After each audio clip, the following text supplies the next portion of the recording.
Welcome to the Media Sangvad program of the Department of Mass Communication of the Mahatma Gandhi Antarashtriya Hindi Vishwavidyalaya, Wardha. Today we will interact with Professor Biplab Loha Chaudhry.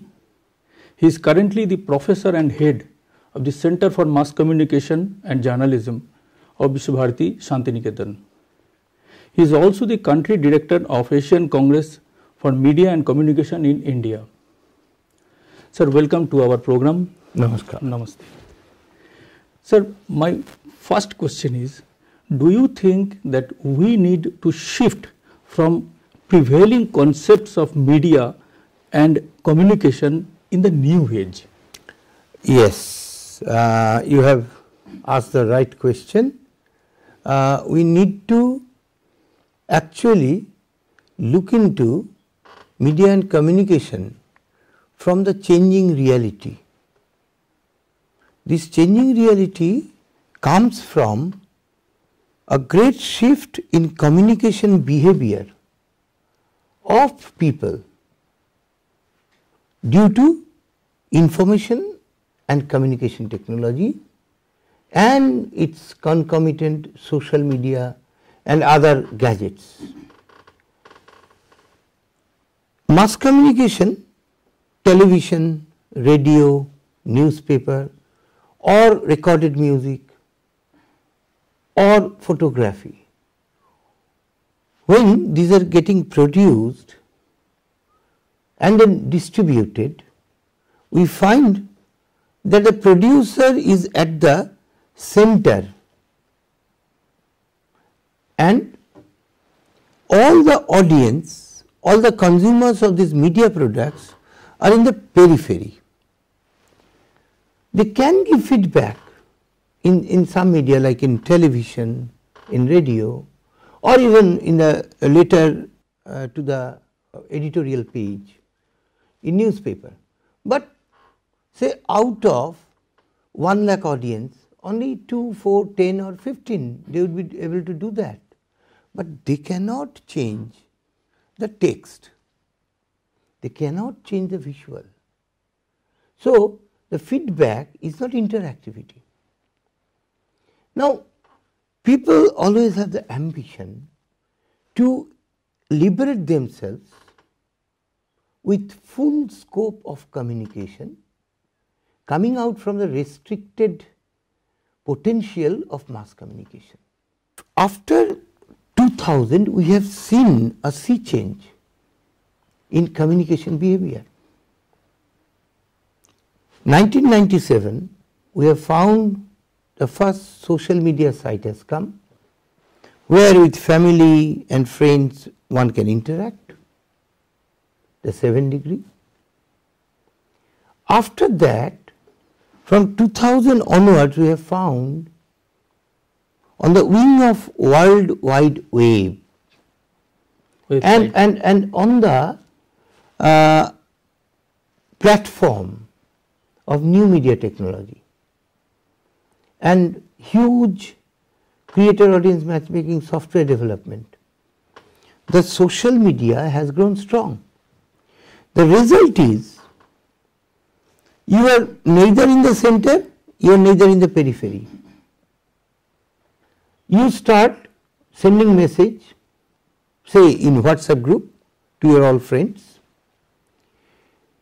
Each of them have equal chance to send you a message, and they also have an equal chance to send message to all of you, or maybe a new message he or she can send. So, from mass communication, we are finding a shift within one platform, one-to-one interpersonal communication, then one-to-many group communication, and from many to many communication.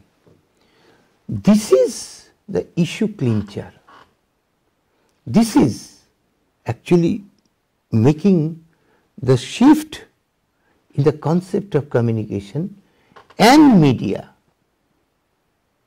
Sir, in continuation of this answer, now my second question then comes, that as development is becoming more participatory at community level, so do you think that we need to develop new methods of its success?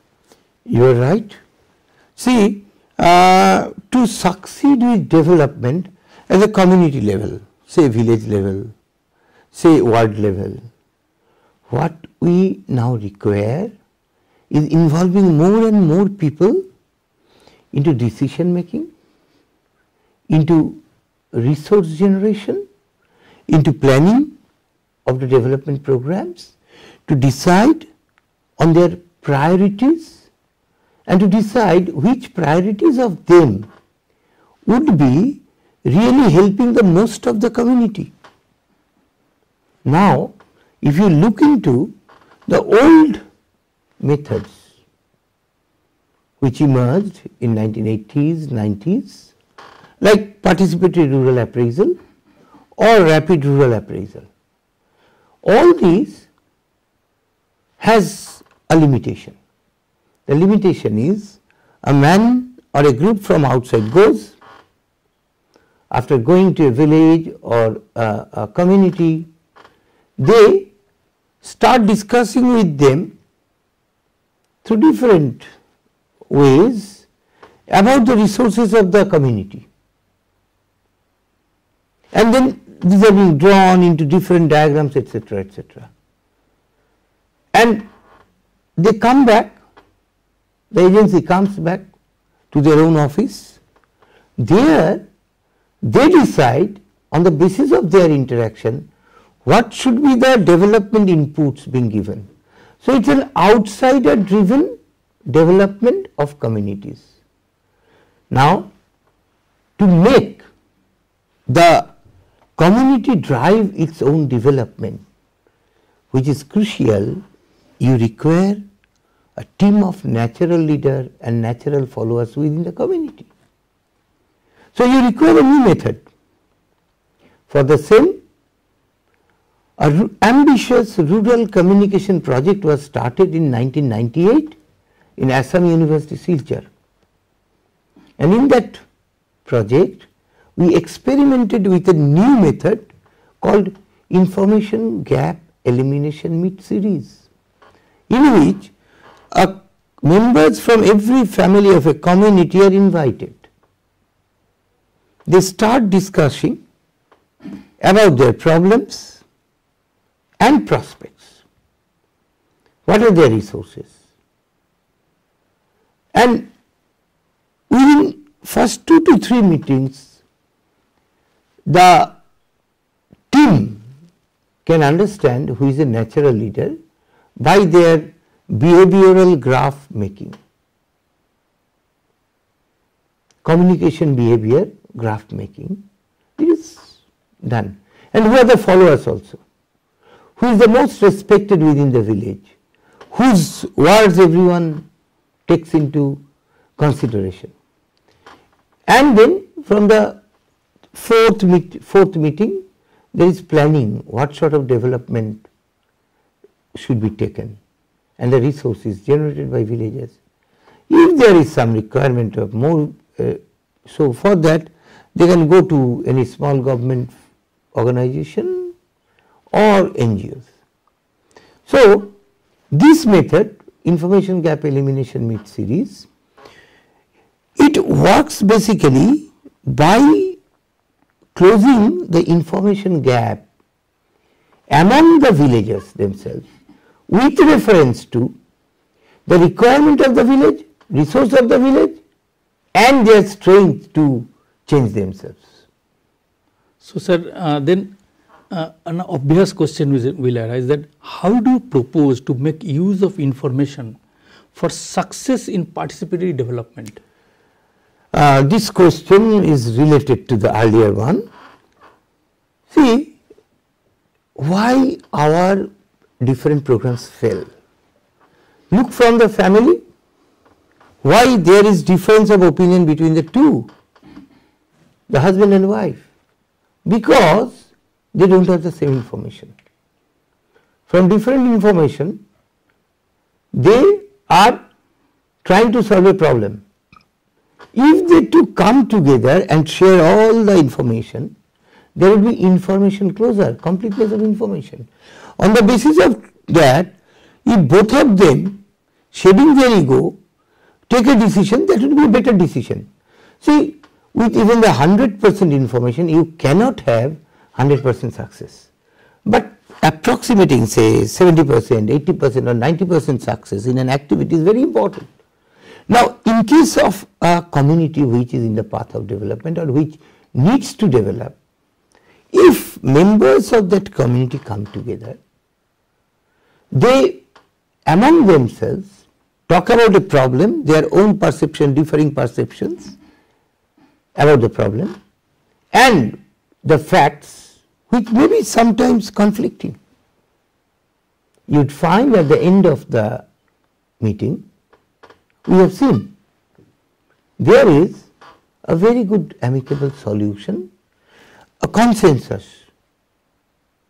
We have made use of this in IGEMS, Information Gap Elimination Meet series, that aspiration of full information for decision making. So, what happened in meetings, say in the second meeting or third meeting of IGEMS, what we found that from many problems which they feel is to be taken care of, they themselves come into a conclusion which problem has the most effect on the life of most of the people within the community. So, in the one side with this decision, they start shedding their egos, self-interest.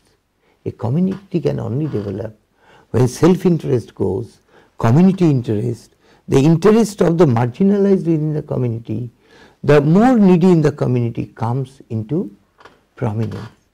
This is how the information, full range of information regarding the resources, regarding the reading of the situation, and regarding their communication spectrum to be used.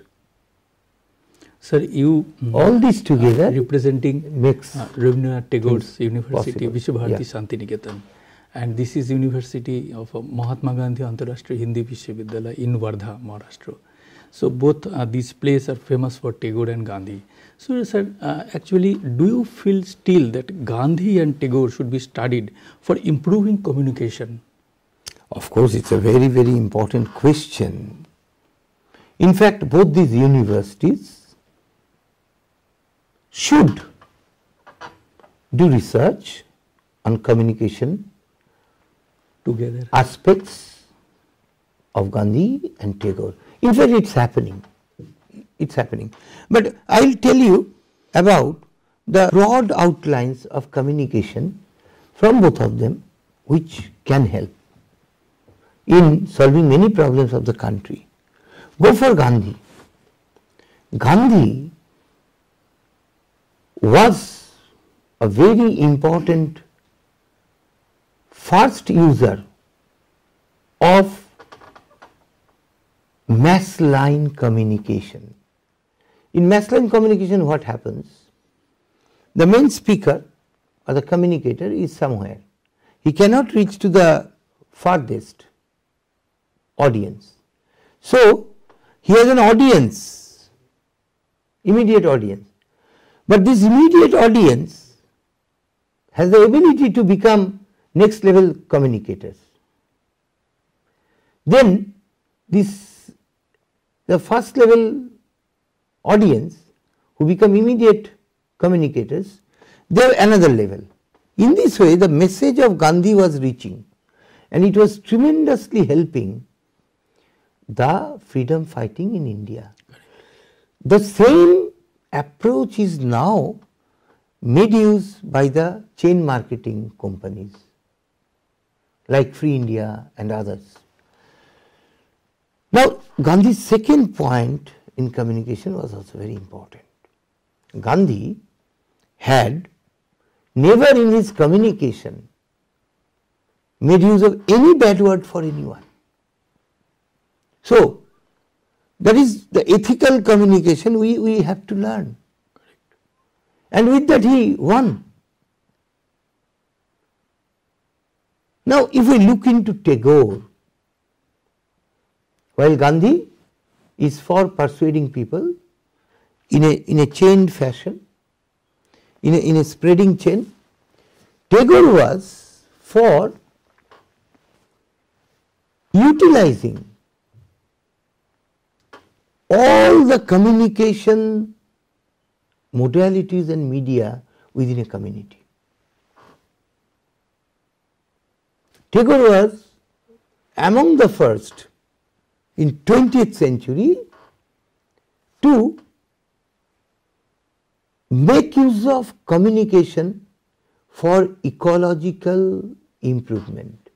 In Shantiniketan, what he did, he created festivals. For each festival, the event, he created songs, dance and poems, each as a communication component. And with that, these songs and poems are based on the objective of the festival or the event, like Vriksharopana. When Tagore went to Shantiniketan, Shantiniketan was a barren area. Holocaution. Yeah, Holocaution is another example. But what he created? He started Vriksharopana Utsav festival, that is planting trees. How?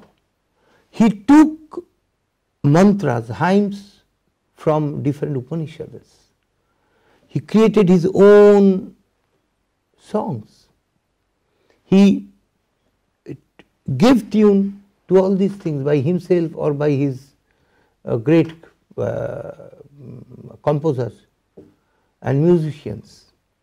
And these were for involving people in this work. At the end of the song, dance and others, there was always tree planting. Now that event in Bengal, huge number of districts, the same Vriksharopana on the same day is followed. You don't require to have much money for it. Here comes the success of communication. Then Tagore's another very important aspect of communication was, basically Tagore was the first person who talked about cooperative movement. He was one of the first in talked about cooperative movement. And the cooperative was based on group communication, group interaction, around a common objective or common goal of welfare. He was the first to have health cooperatives. Several health cooperatives were created by him. And these cooperatives had put into small savings of people to create a good health scenario for them through the way of treatment. And his songs, his dances, and whatever he has done, communication was always his weapon. Sir, now coming to the present age of communication thing, that social media, as we know, the social media changing the pattern of communication, and then creator and audience matchmaking would be. Do you think that it would be implemented more and more? Yes, if you look into different mobile applications, the mobile applications which bring multiple agencies together, many people together for a purpose. For a purpose. I will not go into many other things, I will just give you one example. The government of India, after demonetization, started the Bhim app. Bharat interface for money. Right. Bhim app. Now, this app help people to transact very easily and with a 3-layer security. While in ATM card you don't get that much of security, or in pay wallet you don't get that much of security. So it's a 3-layer of security. Correct. And for any layman, it is very easy within say 30 seconds to 40 seconds without any glitch to send money, to ask for money. Correct. Now, and what it links? It links the person with the bank, with another account, with another person, and at any moment of time, it's a data bank for him also. He can at any moment see how much money he had. Now the point is, this is a very, very good use of mobile development, and it has a link with social media. In what way? Social media, we say social media, but social media is not only for the socializing. Social media today is also business media. For larger platform. For marketing, for offering things, for getting things. There are so many things, and for entertainment, for education, so many things. People never realized earlier in the mass communication age that there is so much of potential. Now, the basic change is, say, we 10 persons have 10 mobile phones, which have the different softwares, like the social media softwares, WhatsApp, Facebook, or Twitter, or anything else, right? What happens with one smartphone each? We all are at the same time creator of message, sender of message, editor of others' message, receiver of others' message, receiver of others' creations like video, photographs, Instagram is an example. But even more than all this, at any point of time, from my own WhatsApp account, I can go to many places, to others' posts, and even I can, if I want to look into what is there about fake news, I can easily get, if I am in such a group. So social media has come very handy for people to work together. Yes, as any instrument like that, instrument of communication, it has good use, it has very good potential, it has bad potential, but it's not its potential, it's how human beings make use of this. So definitely. So thanks a lot, sir. It's a very good knowledge for us, and hopefully we will interact with good eminent persons like you in future also. Thanks a lot, sir. It's a very good environment here in Mahatma Gandhi Antarashtriya Hindi Vishwavidyalaya. So I am also grateful for the scope. Thank you. Thank you.